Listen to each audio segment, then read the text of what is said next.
1093 personnes sont concernées par ces 3 réorganisations.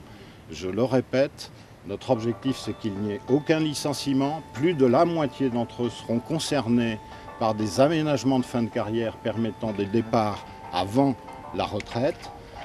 Et d'autre part, nous mettons en œuvre un plan de volontariat à l'échelle de la France qui permettra d'accueillir d'autres salariés de ces sites dans les autres sites de Michelin en France. Ce que Michelin annonce aujourd'hui, c'est sa volonté de se battre face à la concurrence en France. Et pour cela, concrètement, nous annonçons la modernisation de nos centres de recherche et de développement à Clermont-Ferrand.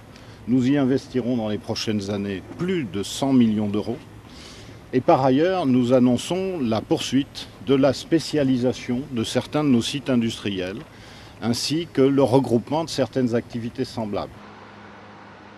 Sur le plan de restructuration, on constate 3 sites qui vont être impactés.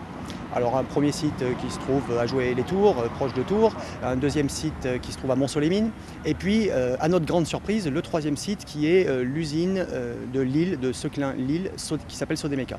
Donc là, 276 salariés vont être directement concernés par un changement de poste puisque l'usine sera entièrement restructurée. S'ils veulent restructurer, on peut rien y faire. Donc on est dans un monde où on est obligé de suivre.